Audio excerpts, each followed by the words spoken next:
Our final presentation is entitled "How Our Students Make Sense of Information and Why That Matters." And we've been receiving a lot of information via email. I don't know if you check your email about this, but the library and the librarians are so awesome at host those, by the way. And they constantly give us information about things that maybe you don't even realize you need. I'll just put it like that. So I just want to say thank you to them. And so this presentation is really focused on information literacy as being one of the themes included in our hostess institutional learning outcomes, very important as well for our assessments, and how our students find and make sense of information and how they process information and how they use it is very important. Growth across college disciplines and in their lives beyond academia. So here for the presentation, for our presenters are Linda Miles, the assistant professor in the library, Haruko Yamauchi, an associate professor in the library, and Lisa Tappeiner, assistant professor at the library. So thank you, guys. Thank you, Stacy, and thank you, Thanks. Diana and Rayola and Cynthia. It's really an honor to be part of this part of the day.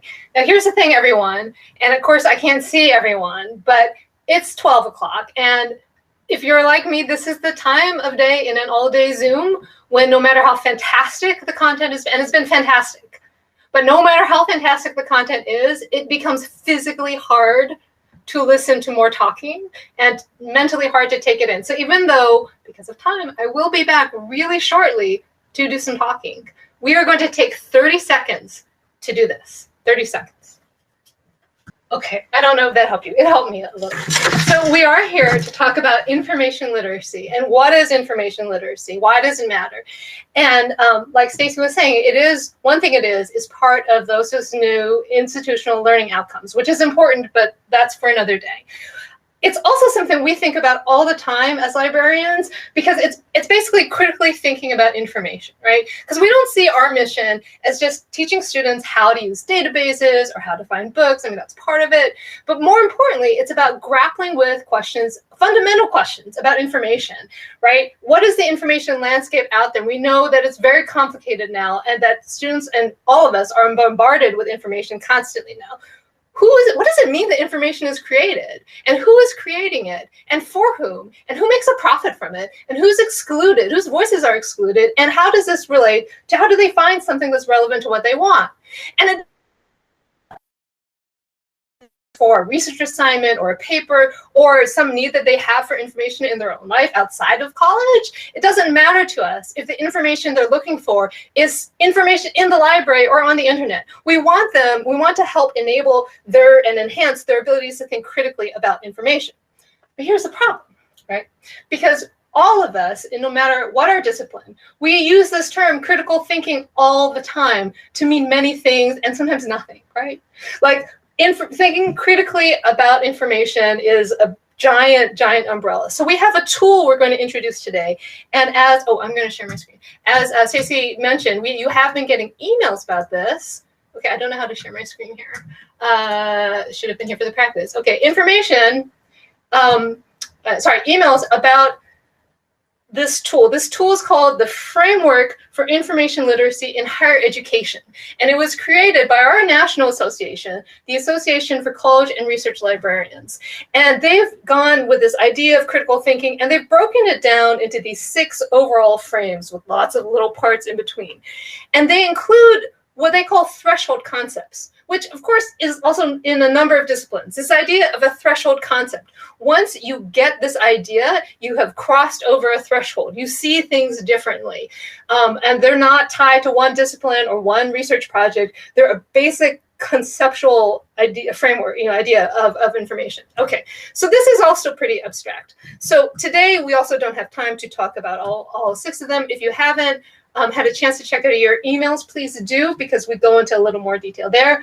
But we are going to, surprise, by the way, this is not just a lightning talk, it is an interactive lightning talk. So we are going to ask you to respond to 4 of these frames, to any one of these 4 frames. And I think Linda is going to drop, there she goes, thank you, a link in the chat to a Padlet. And in this Padlet, which is another of these great online learning tools, you'll see 4 of these frames. And to make it less abstract, we've highlighted some we call knowledge practices and dispositions, right? practices, dispositions, what you do, and how you think about it. To make these still fairly abstract, sub-chunks of critical thinking about information a little more concrete. What we're asking you to do in the next few minutes is to find one that resonates with something that you do, something you think is important for your students to understand, whether it's something you assign, something you address, some kind of discussion you have, whatever it is, because we know that it's not just us who's thinking about these things, and it can't just be us, right?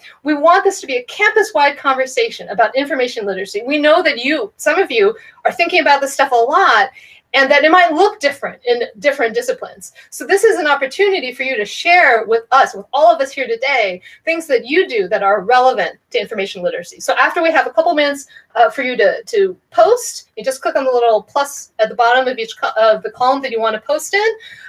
We'll come back and we'll ask people to share. And then in the tables, we'll have time to have a slightly longer conversation. If you have any questions, of course, or if the Padlet isn't working, which I hope it is, then just drop it in the chat. I'm going to keep one eye on this, and I'm going to keep one eye on the Padlet. Okay, I think we'll go ahead and get started with a little share back. I want to remind you that we're talking about these as threshold concepts, and you may have these kinds of concepts in your own fields. It's the idea, as Haruko mentioned, that we are, as a community, ushering students toward a threshold where they come to a new comprehension, and once they pass that threshold, their view of how information works changes, and they never go back. It's a threshold you cannot reverse. And what we're interested in, particularly at this moment, is generating some discussion across the college and across disciplines about what information literacy looks like in different classes and different kinds of organizations and different kinds of student activities. And we felt that the first step would be to do a little reflection on our own practice, what we teach now, how we approach certain topics, the kinds of activities we give students, and draw connections between that practice and the concepts of information literacy. And the framework that we're working with these 6 threshold concepts or frames, and the fact that it comes with these dispositions and practices can afford us a way of recognizing in our own practice what we do. So I'm going to shut up and ask people to raise their hand if you'd like to come to the stage. I think Carlos will be able to bring you up on the stage so you can ask your question. Or please let us know in the chat. What are some of the connections that you draw between your work and these concepts of information literacy? What do you do related to information in your class? Great, we've got a comment here from Chris Burrell. Yeah, he's talking about the idea of communicating some of these ideas with students, and metacognition was also very important for the creators of this framework. So the idea of making students more aware of these things that are usually unconscious for us all, unconscious operations, that is another important part. All right. Thank you guys so much for that presentation. I think maybe we need to spend a little more time thinking about how do we think about, exactly the metacognition part, right? The thinking about information literacy.